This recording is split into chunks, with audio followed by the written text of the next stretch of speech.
welcome to Who Corner to Corner podcast. I'm Geoff, I'm one of your hosts, and I'm joined as always by my good friend Paul. Hello, Geoff. How are you, mate? Yeah, very good, thanks. How are you? Yes, I'm good, thank you. Good. So this episode is Meet the Whovians 3 Part 2. Yeah. So if you've heard Meet the Whovians 3 Part 1 or Meet the Whovians 2 or Meet the Whovians 1 you'll I'm getting confused now. You've lost me. I've lost you. You'll know what's involved, but if you haven't or you want a recap, these are episodes where we chat with some other fans and talk about various different Doctor Who related topics. So tonight we're talking to Ethan, Katie and James, and we're talking about their favourite Doctors, which Doctor Who books they've read and recommend, and some of their favourite merchandise. So I think we should just get straight into it. Yeah, let's go for it. I know what the answer is going to be to this next one, but I'm going to add something to this as well. So the question is, which Doctor and which era is your favourite? But I also want to know which companion is your favourite. Because we have discussed that at length, haven't we? I mean, you definitely... I do, yeah. Maybe you don't know who it is. So, favourite Doctor, David Tennant, obviously. You know that. Favourite series, did you say? Yeah. Or yes, let's go for series rather than... let's do that. We can do that one. A block of years, yeah. Okay, so favourite Doctor, David Tennant. Favourite series, Series 4. Favourite companion, Rose. Oh, nice one. I like it. Yeah. I was going to say quite old school there, but it's not really that old, is it? It's quite old now, mate. 10 years or so ago. Yeah. I like Rose as well. You know, well, we just rewatched Dalek. Was it last week, Paul? So we've got a podcast coming out about that soon. It was last week. And neither of us had watched it in a few years. And you know, when Billy was announced for it, you know, people were like, "What the hell?" You know, she did that pop song. She went out with Chris Evans, and you know, I don't know if I ever told you this, Paul. When I used to work in a video shop, remember video? You never told me that.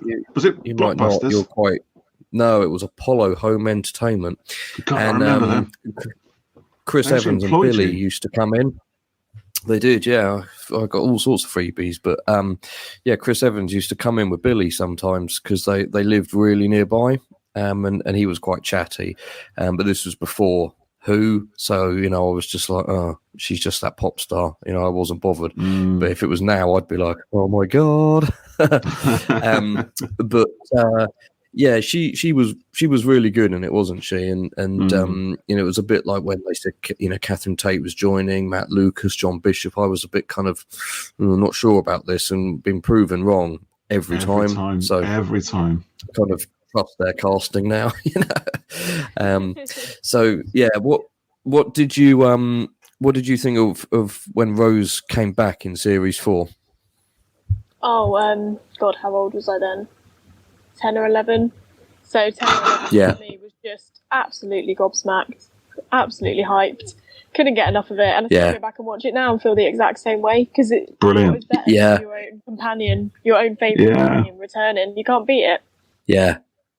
It was when that series went out, and you probably both kind of felt this and remembered it. It was the days before spoilers, you know, and so when Rose turned up, it hadn't been put in any of the press screenings, so nothing had leaked out. And then you know the shock of watching that was just immense. And then when Tennant starts regenerating at the end of Stolen Earth, isn't it? Stolen Earth, and like honestly, for like a week, everyone was like, "What's happening? Is he done?" You know, you genuinely didn't know. I remember it, and it's so hard to you know, maintain that kind of secrecy these days. So another one of the things I've loved about the recent era is that they've managed to do that. I don't know how. But, you know, there's been genuine shocks and secrets, which is fantastic to have again. No one had a clue about Sacha Dhawan being the Master, did they? I know. Rumour. I remember seeing a slight rumour on Twitter, but no one even believed it for a second. It was just one of those, oh, so-and-so's returning, or this person's in the script, they're an unknown character, maybe they could be the Master. And it was just nobody took it seriously. And then when it did happen, wow, what a shock. Because every time someone's announced, as a guest role, like Vinda, it's probably River in disguise, because Vinda sounds a bit like River. Just grab these connections out of the air. He's got roses on the wallpaper. It's got to be Rose, and the surprise thing. That shape in the background, look at it, that amorphous blob. If I zoom in 100 times, it sort of resolves itself into it's Donna Noble or something. Yeah. But that's part of being a fan, isn't it? We love all that kind of stuff. Yeah, we do. The we all share. The worst one was when a page of script was visible in a behind-the-scenes photo that went out on an Instagram story, and people tried to enhance it, and they were convinced that the dialogue was like Rose, and blah blah blah, and it was probably Rose. Rosa or something. I don't know what it was, but it wasn't Rose anyway. Yeah, but I know who is not your favourite companion, which is of great pain to me. Do you want to tell Paul and our listeners while I go and have a cry? Well, I might get hate here, but here we go. Everyone's got a least favourite, haven't they, I suppose? So the least favourite is Clara. I knew you were going to say that. Oh no, Geoff, what are you going to do? Just Katie's episode will mysteriously disappear and not come out. My Twitter followers will be going down after this. Yeah, I'm going to start a campaign. The Clara squad coming for you. So Clara's not your favourite then? Any particular reason? I felt, and of course this is just my opinion, but I felt that she became too much like the Doctor and almost too entitled, in my opinion, without sounding really harsh. I can see that. The vibe that I got from her in the end, I was just like, oh, for God's sake, I'm ready for the next one now. Yeah. That's where I got with it. But Jenna, I absolutely love Jenna, and I'd love to meet her in real life. I'm just not a fan of Clara. That character. No, and you know what? We've bantered about it online, haven't we? And there's no ill feeling at all, because it'd be silly to do that. But there's such a difference between the way you've just kind of articulated all that and then some of the other things you see online where people are you're wrong for thinking this, and do you know what I mean? So it's that's your view, and it's fine, you're wrong, but it's okay. It's part of the fun of being a fan, isn't it? Yeah, it is. Yeah, and if we all liked exactly the same stuff, within it would be boring. Ethan, which Doctor and which era are your favourites? I always struggle with favourites, I'm not going to lie, because I do find something about all of them that I love. Like, I'd say by default, the Russell T Davies's first era probably always my favourite. I mean, obviously there's probably some bias in that as well, but I think just because that era's got a lot of my favorite stories, a lot of my favorite characters, and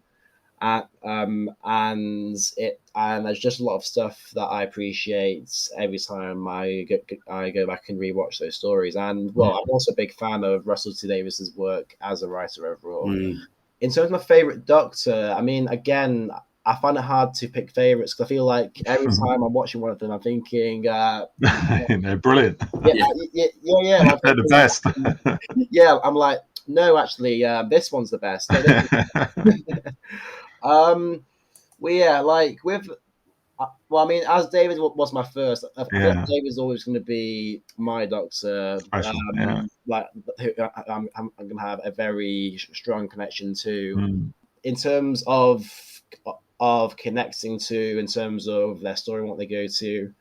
I've really connected to both the 12th and 13th Doctors, I think, because I feel like with each of their runs, like you do kind of see how they grow and change as characters. I feel like not a lot of people kind of really appreciates that straight away with Capaldi. Like it was only after he finished that people really started to appreciate the journey that went on. And I'm hoping the same happens to Jodie as well, because I feel like her her change in character has felt very organic in relation to what's happened to her.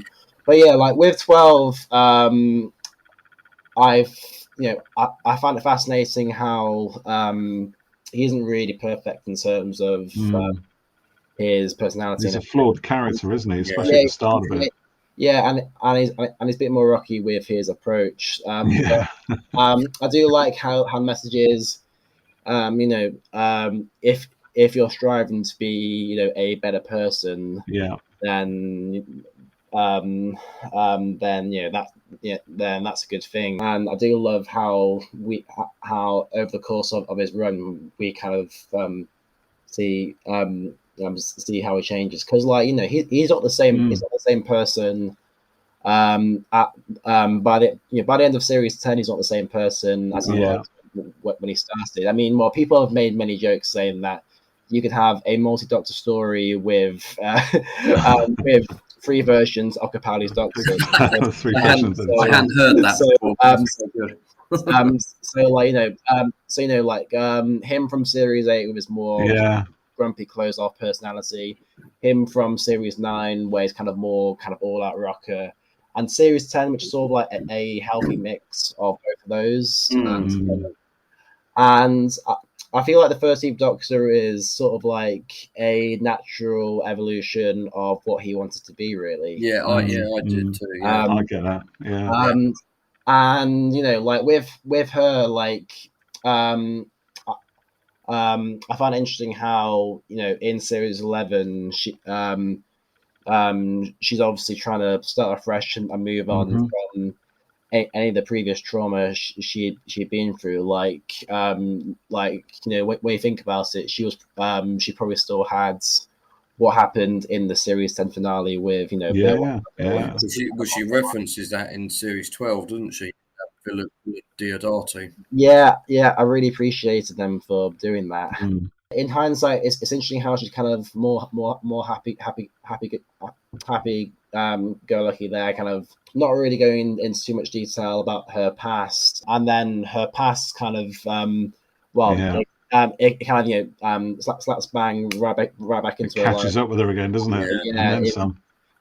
In Spyfall, and I feel like for the rest of the time, she keeps trying to kind of keep this happy free spirits persona as if it's a mask. Well, she's kind of going through a bit of an existential crisis on the inside with questioning her own identity.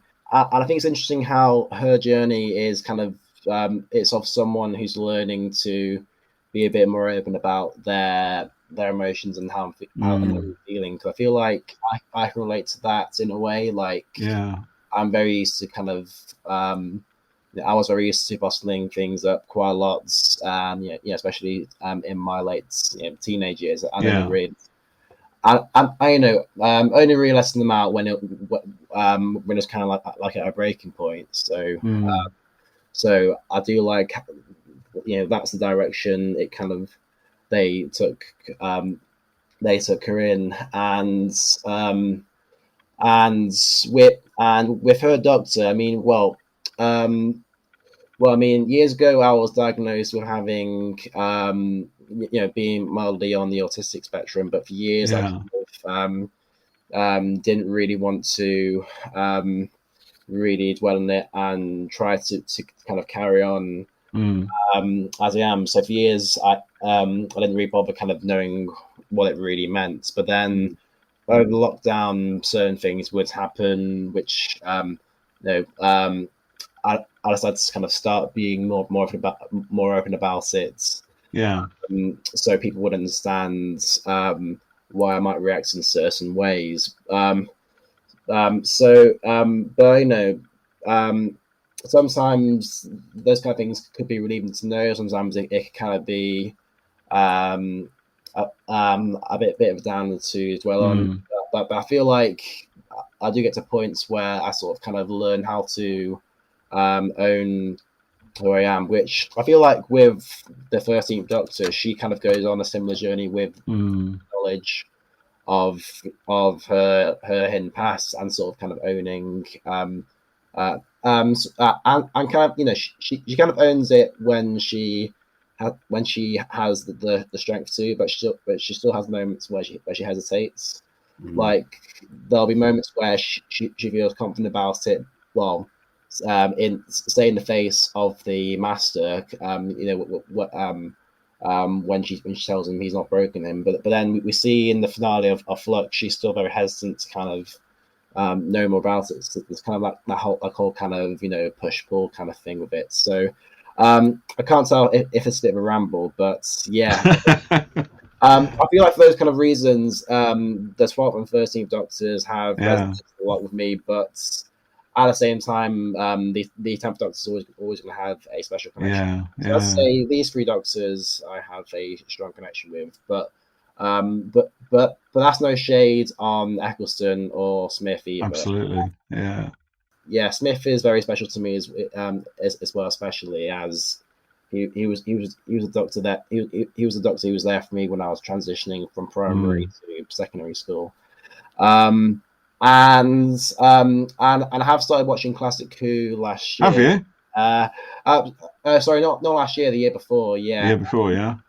So far, it's mainly been, well, it was Sylvester first, then then John Pertwee and Tom Baker. So so by default, those 3 are classic Doctors that I've growing a bit of a strong attachment to. So, how are you finding those then? Are you enjoying them? Are you finding them really different to the modern series, or actually more alike than you thought? I'd say for the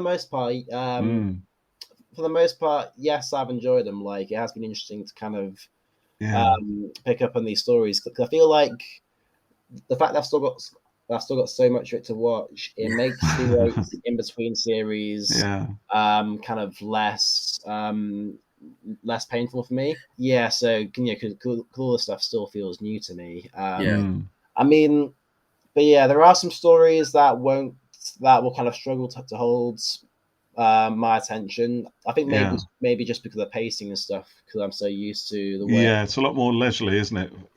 Yeah, like, because I think just because I'm so used to kind of, you know, the kind of high energy pacing that we get in New Who, but yeah, like there's still been lots of love that I've appreciated. How the stories kind of taken their place in the mythology of the show, like watching the Deadly Assassin after seeing after seeing series 12 was quite interesting. Obviously, you get to see the Panopticon, you get to see the Doctor in the Matrix, and in the Timeless Children, there's quite a few callbacks to that story. So it'll sort of nice to kind of see those connections there. And well, I watched season 8 last year when the box set came out, and I think Roger Delgado's Master is definitely high up there for me. Like it is brilliant. Like it is very interesting to kind of see how he's essentially the template for all the other Masters, and how each of the Masters have kind of taken taken his blueprints in. Like I feel like I do see quite a lot of him in both Missy and Sacha Dhawan's Master as well. I think because with Missy we kind of delve into the whole fact that they're actually friends, as well as sort of being enemies. It's a complex relationship they have, isn't it? That's played out through that era. And with Sacha Dhawan, I kind of like how he still has some of the some of the quirks of Delgado, like the tissue compressor thing and stuff like that. What Third Doctor story have you most enjoyed? We're quite big fans of Pertwee, aren't we? Yeah, we like Pertwee. I think with all these stories, I've only seen one, so I feel like rewatch helps formulate my opinion better. That's a good But yeah, I found Inferno pretty interesting with the whole kind of that's one of my favourites. I love Inferno. Well, like I was very fascinated by Terror of the Autons, just seeing how Delgado's master operates and how vicious he actually is. Like there's a bit where he's running up. Wait, what was it? It's like a transmitter tower. Yeah, the radio telescope. And if I remember correctly, he just threw some guys straight off, like no. Yep. He doesn't care. He'll just throw them off. Yeah, one of the Havoc guys. Off you go. And then at the end, we think they've killed him, but then turns out it's someone with a mask. That's right. Yeah, those masks in that series. I mean, they're crazy, aren't they? I think they pull it off again the following season in another one we saw recently, the Sea Devils, don't they? They think they've got the master and they don't. It's just a face mask. Yeah. But yeah, with the Third Doctor era, I think quite a lot of stories I've stood out do have to one with the master in. Like you're saying, the Sea Devils is another one that kind of caught my attention really. Like, like I enjoyed all the stuff with the master being locked up in the prison and kind of exchange between the Doctor there. Season 11 was a bit of a special one because obviously introduced Sarah Jane and the Centauran links. And Sarah Jane was quite a big part of my childhood, with obviously being brought back to the show, but also with the Sarah Jane. Yeah. So it was nice to kind of to finally see, her first stories in the Whovians, and how from the offset, she's not messing around. Like she's not. No, she's straight in, isn't she? Yeah. She's not laying anyone kind of in inverted commas put her in her place, as they might say. I really love her gutsy spirit in those stories, and I actually really liked Invasion of the Dinosaurs. I love that story. That's one of my favorites. Yeah. I think it's very fun, really. Brilliant. The whole concept. Even if the dinosaurs themselves didn't look they but I mean, like that's classic Who. Well, I mean, to be fair, I feel like that's Who in general. Like the effects are always going to be hit or miss, but of their time, let's say. But if you can look past it, can't you, for the story? Like if the story is compelling enough, then it doesn't matter really. And I actually really liked Planet of the Spiders. Yes. I don't know what it is about it, but I feel like it really works well for the end of that era. I mean, absolutely. I mean, even if it wasn't the ending that they planned originally, because sadly, Roger Delgado passed away, and the original plan was to have him instead of Lupton, wasn't it? One more confrontation. So. It's a cracking story. I love Planet of the Spiders. Planet of the Spiders actually was one of my earliest kind of Doctor Who obsessions. It was one of the first books I read from the library when I was really, really young. I don't know, 9 or 10, probably, maybe thereabouts. And I remember reading it, and I loved the cover of it because hold on one sec. So I've got it, Pride of Place, the hardback, that cover there with the spider on Sarah Jane's back. But what you also get, this little transition between John Pertwee and Tom Baker and the regeneration, and I loved that when I when I was little. I read that book so many times over. But there's a section in there when they're on Metebelis 3, and Sarah Jane's hiding out in somebody's house, and in my little head, when I was a kid, I used to imagine it was my house and that the spiders were being processioned up my street. And it's that weird thing of Doctor Who within your own world as a kid, the fact that giant spiders actually could be in your street. There could be a Yeti sitting on your toilet. There could be Daleks in your school. And we've seen that come back into Doctor Who in late years. We've had Daleks in school. You know what I mean? Well, like one of the big things of Doctor Who is kind of making everyday items or whatnot scary. I remember the big craze at school was the Weeping Angels. Yeah. I remember in my school playgrounds, on the other side of the fence, there was this strange old statue that we used to nickname we used to nickname Scary Mary. Scary Mary. And that was probably thinking, what if that's a Weeping Angel? Yeah. Even to this day, I can't go and can't see a statue of an angel, and not have that thought. Like I had to go filming recently in a church. Some theatre was happening, and I had to walk through the graveyard. And it was dark when I went through it. And then right by the path, there's a statue of an angel on something, and of course I know it's not real, but there's still that little thing in the back of your head. Keep your eyes on it. If? Yeah, what if? Yeah. Don't blink. So I probably know the answer to this, James. But which Doctor is your favourite, and which era is your favourite? Jodie. Jodie, all the way. Yeah. I remember when I watched Series 11 first, I was a bit on it, but when I rewatched it, I was like, actually, do you know what? I really like it. Like, I think it happens with all series and all eras. You kind of watch it first, going in with expectations, and you're still maturing as a Doctor Who fan. So you're a bit nitpicky, you're a bit, but like when you watch it, I was like, do you know what? Yeah, I quite like it. There's something in it, yeah. Yeah.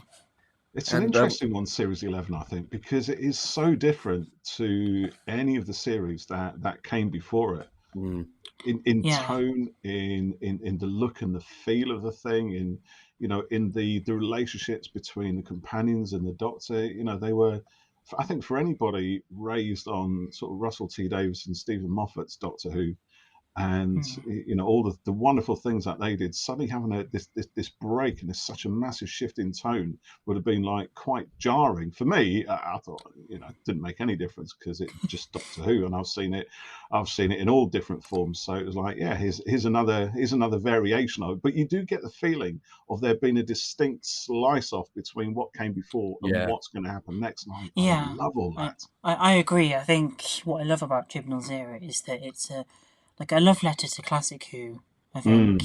I think it's a homage to Classic Who. Like when you just watch the stories, it has that really classic feel.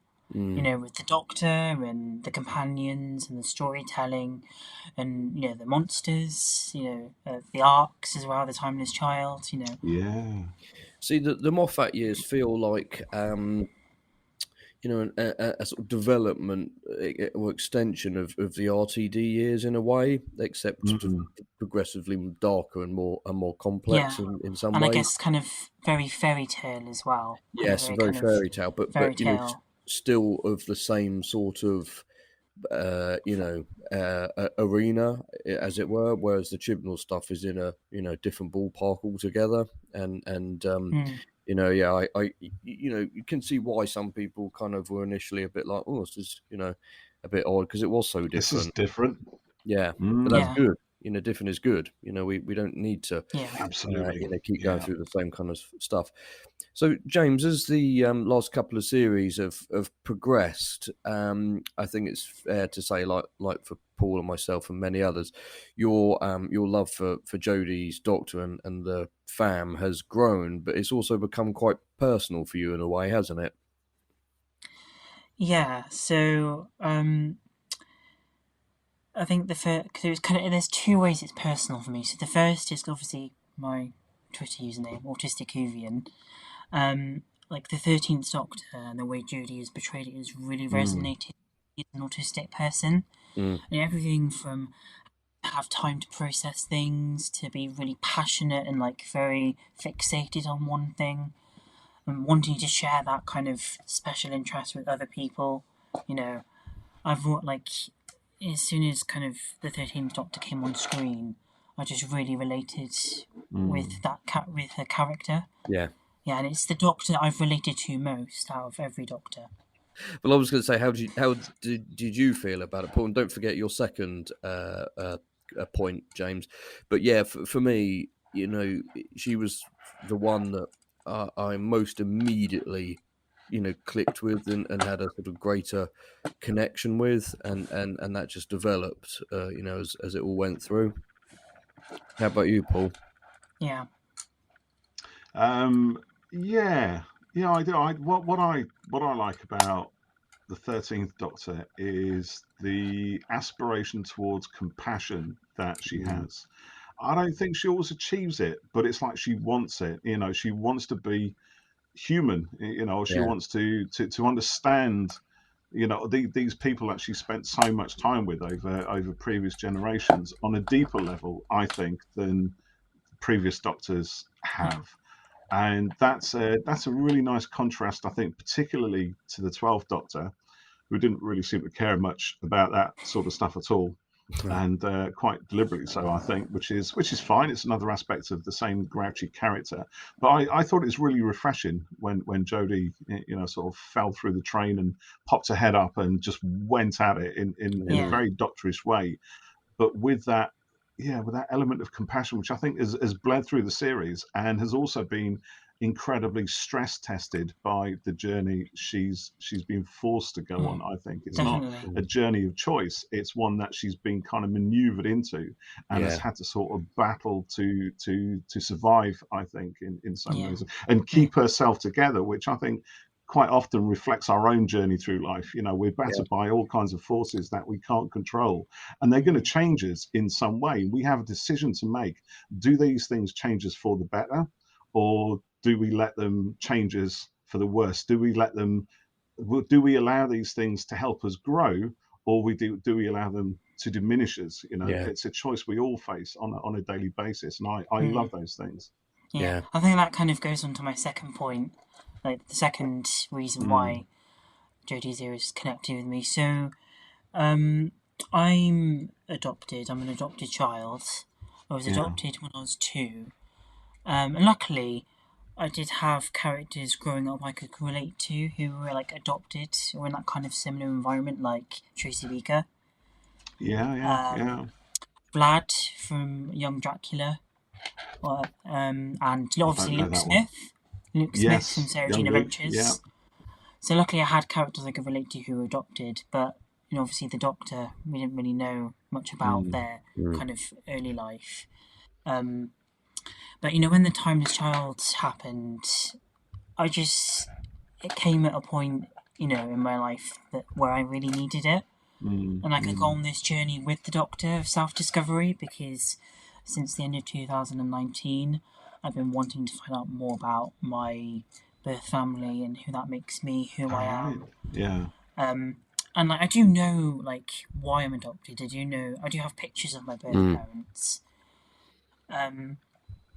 But there's still that early part of my life I don't have any memory of, because obviously this all happened when I was 2 years old, and obviously nobody remembers their life when they were 2 and from a baby, but when it's concerning your identity, your birth family, everything to do with who you are, all of that being in the part of your life you don't remember, that's really hard and difficult.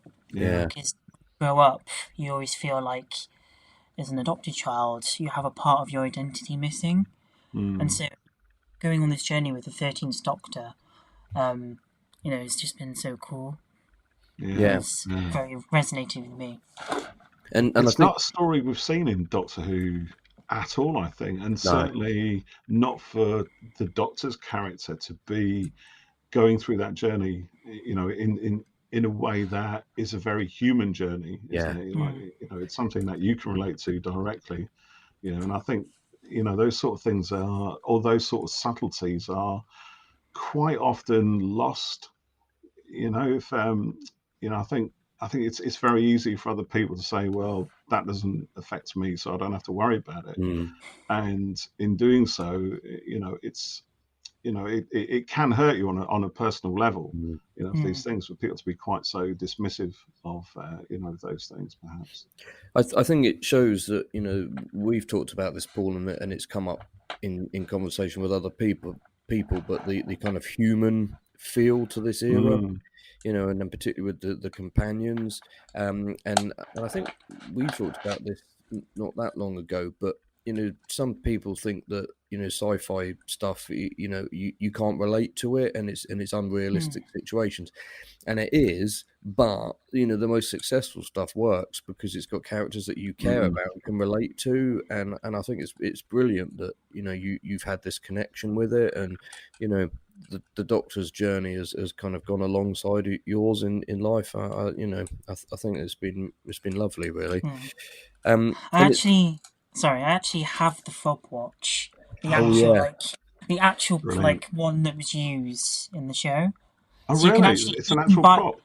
Yeah, so you can buy it from Seconda or Pocket Watch. Okay. I'll send you the links if you want afterwards. Yeah. And then if you go to little prop shops, you can buy plates to actually stick on to the watch. Oh, right. Yeah. Brilliant. Yeah, so it's really cool. Brilliant. Look at that. No memories came flooding out when you opened it, though. Yeah. But yeah, I'm wondering, will I have to have, at the end of Vanquishers when the Doctor's, kind of holding it over, the TARDIS porthole thingy and deciding whether she should, store it for another time, will I have to do that as well, or will I have to, kind of, do I want to find out? Yeah.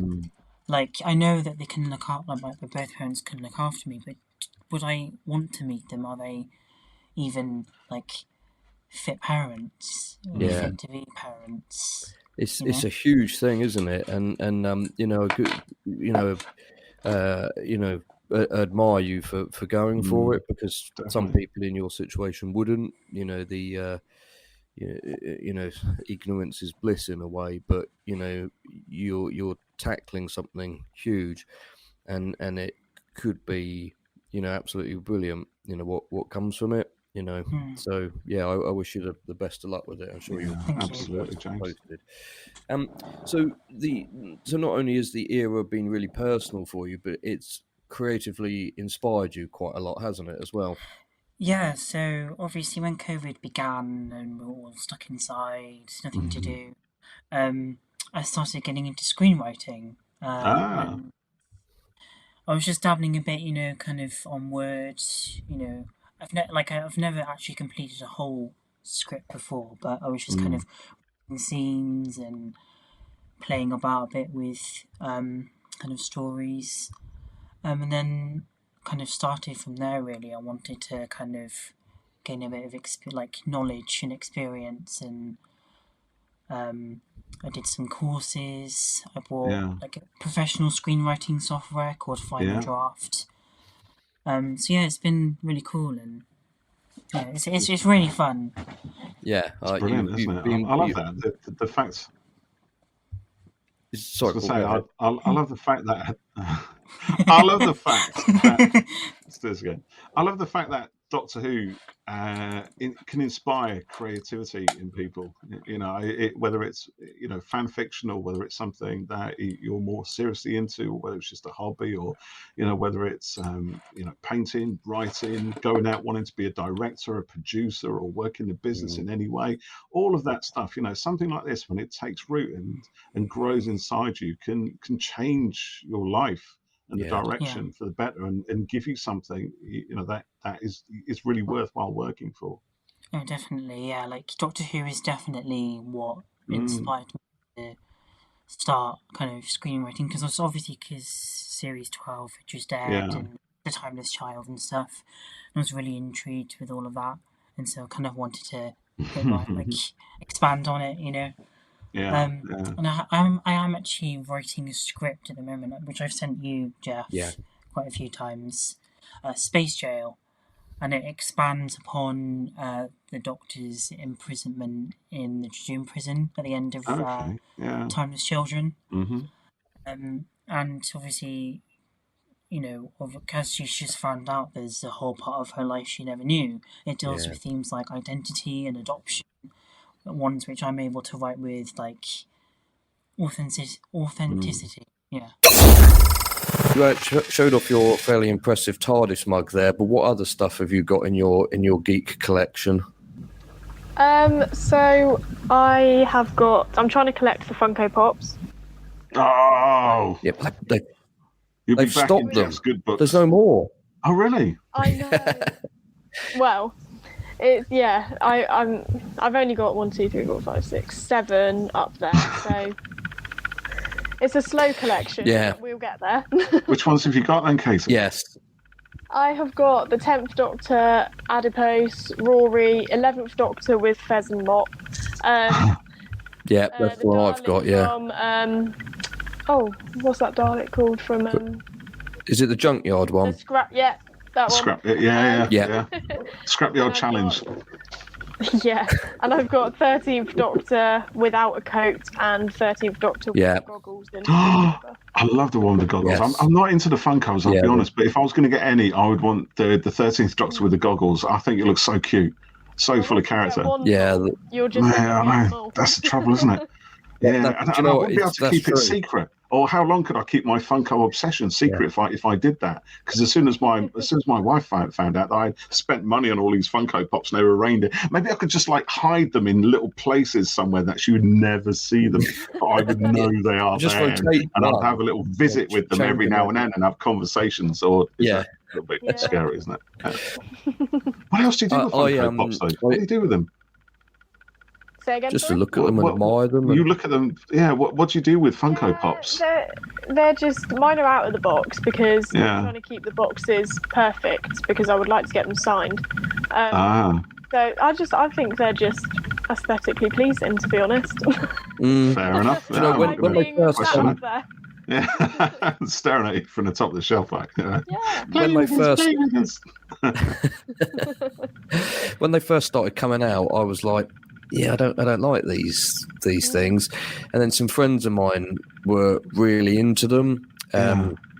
Luke, who you met at Springboard, Paul, and he was like, "You want to get yourself a Doctor Who one?" I was like, "No, I don't really like them all that much." And he was like, "Yeah, you probably should do it, And then we went somewhere and he bought a couple of Harry Potters or something, and then I was like, maybe I will get one, and then I looked into it, and they started to become kind of rare at that point, some of them. So I managed to get 10, but like you, Katie, I got 11 with the mop, because the normal 11 was like £100 or something, and then like the same with well, some of them can be, and I wanted to get 12 with the guitar, and that was like £100 or something. So I got just a normal edition of him. Yeah, it was like the Dr. Disco one, and then I really wanted to get 13 with the coat, and I talked to someone online who was going to San Diego Comic-Con, and I said, "Can you get me one?" And he said, "Yeah, if I manage to get it, you can pay me." And he couldn't get one. And then they never released it properly, did they? And I found one at Comic-Con in London. Really rare, yeah. They only made like 500 or something. And I found one at Comic-Con in London a couple of years ago, and I think I've told you this before, Paul, but it was like £225. And I said to the guy, "If you knock a 2 off it, I'll buy it now." But he wouldn't do it for some reason. Scumbag.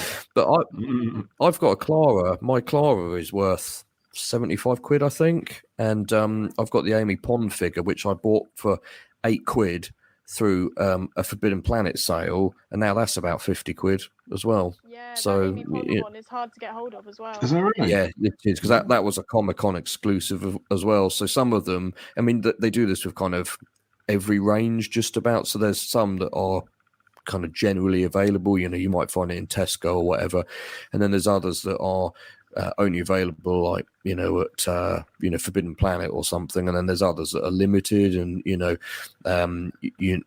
call them chase versions. So if you bought a box of 12 pops, one of them would be this version of a figure. You know, might have a different head or might glow in the dark or something like that. And those are the ones that can be worth a lot more. Well, my Rory one is a Hot Topic exclusive. Ooh, is it? So I'd never seen it on, like, when I search on eBay or Amazon or anything. I could never find Rory, so I don't know whether he's a little bit rare. I'd have to look into it more. But when I got him on the box from Comic-Con, it said Hot Topic exclusive. I was like, oh, that's different.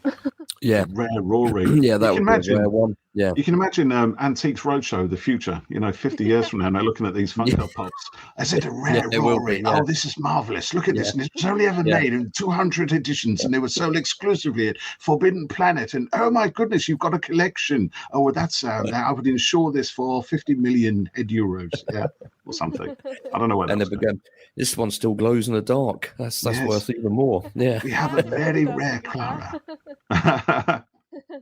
Imagine them glowing in the dark at you from the shelf. Like, what are you glowing in the dark at me for? is your adipose a glow in the dark one? Yeah. Is awesome. That'd be kind of freaky, wouldn't it?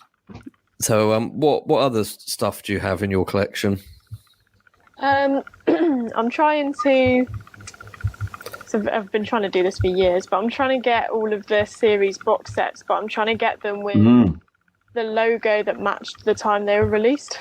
Actually really hard. Now, I imagine and it I've is. Got actually 1, 2, 3, 4 up there, and the specials, but they're all secondhand. So I would like to get new if I can, but I do keep looking online and just seeing when they're becoming available. But I don't. I remember you telling us about that in the chat, I think, at one point, or you tweeted about it, because that's quite a niche challenge, and I remember it. Yeah. So you've told us about it, I think.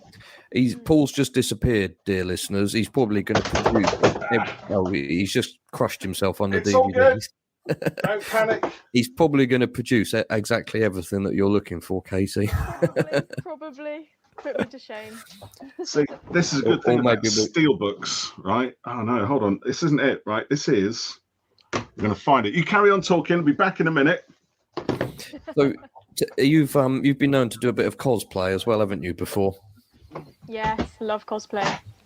So just as 13, or have you done anything else as well? I've only done 13 at the minute because it was pretty expensive getting that costume together. Was it? I won't lie. So I haven't been able to afford to do anything else yet. But I would love to do Rose. I'd love to do River at some point. Yeah. You would you go for a wig for River, or would you spend hours curling your hair for it? No, I'd have to, because I would curl my hair like that and it'd be out by the time I got to Comic-Con. Or a drop of rain and it would. Yeah, that's it. So where did you get your 13 costume from? Is it Her Universe? They do the jacket and stuff, don't they? I actually got it from the cosplay company. I've heard of them. Yeah. But I'm trying to upgrade it piece by piece. So I just went and bought the jumper from Corgi, the navy blue one, and that's my newest piece so far. But yeah, it's just I've kind of got the standard costume, but I'm trying to upgrade it to make it more screen accurate and better quality. But just piece by piece.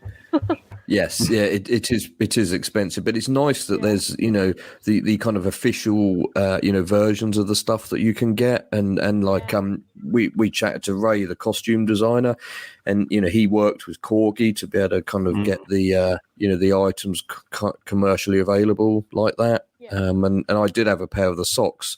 I think I got them for Christmas the other year, and they were so cool. And I wore them so much, I wore the heel out on them, which was a bit annoying. But I couldn't save them after that.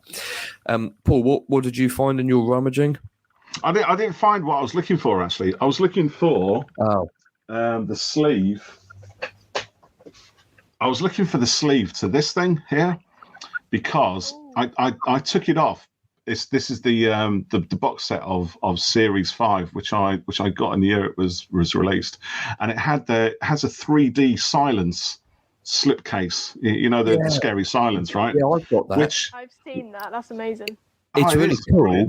doesn't fit on the shelf very well. Exactly, right? It doesn't fit on the shelf, and it also terrified my girls when they were young. So I had to remove it, and it's over there somewhere, but I couldn't just find it at the moment. If I'd thought about it. You saw it, then you forgot, didn't you? I did. But what I did find was... Little silence joke for you there. Hold on. I also found, right, since we're doing this, right?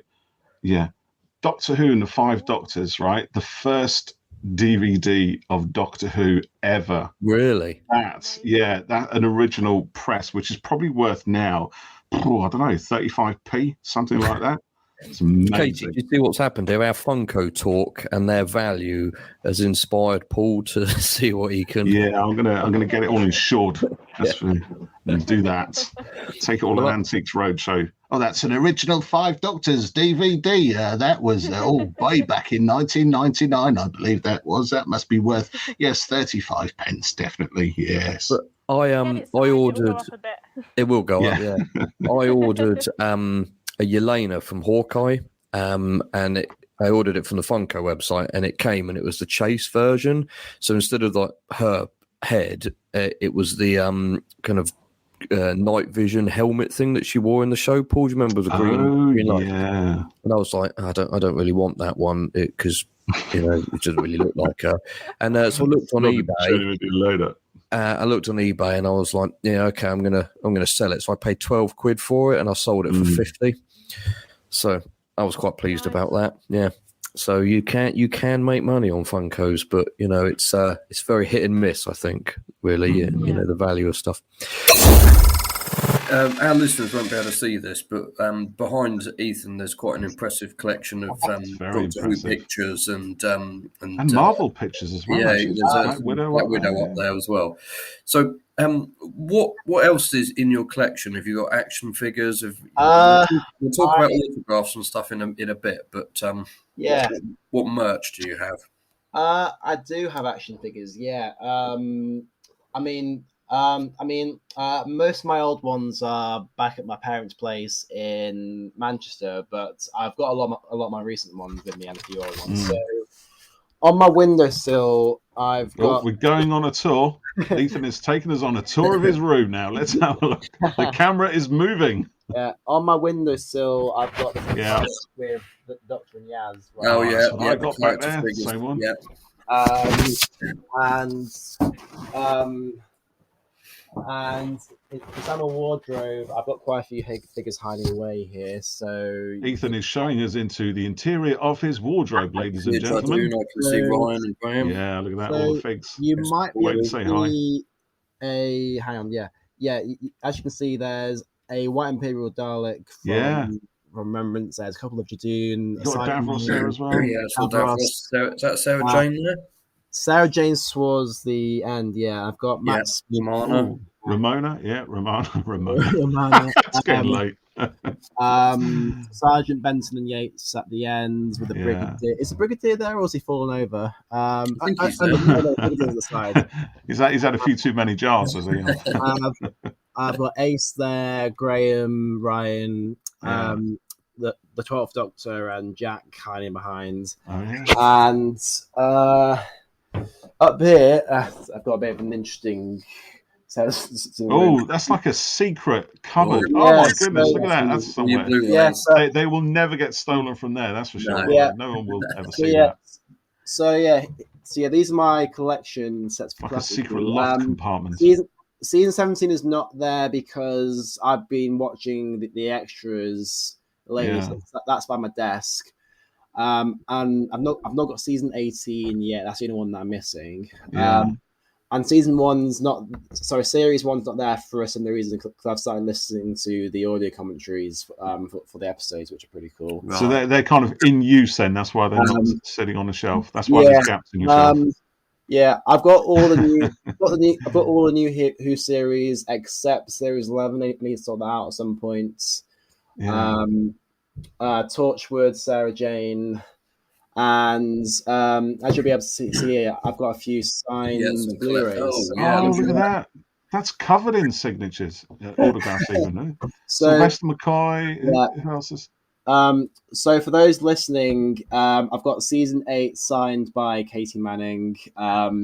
season 24 signed by Sylvester and Sophie, and season 26 signed by Sylvester and Sophie. Fantastic. So I've got those. I'm trying to think if there's anything else in here that is Who related. I mean, I spoke about the posters before the podcast started. Yeah. I'm talking about those anyway. So, as I showed Geoff and Paul before, I've got quite a few posters. Who did that artwork, Ethan? You'll be up to see. So, sorry. Who did that artwork on that World Enough and Time poster? I actually can't remember. I found it on eBay. I can look it up though. Yeah, that's good. I wonder if it's is it like Matthew Purchase does some good images like that. Yeah, it's nice. But yeah, for those listening, it's a mix of stuff. So there's some 12th Doctor era stuff, some from the first season, some from the 10th Doctor, some 7th Doctor stuff, and some 4th Doctor stuff. It's kind of harder to cover this bit when it's all audio.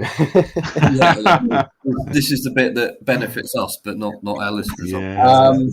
And make all our listeners jealous. And hiding away in my wardrobe, that's hiding away in my wardrobe is what I'm wearing for Comic-Con, which is the 13th Doctor's costume. Nice. Yeah. You've seen here. So, and have I missed out anything else?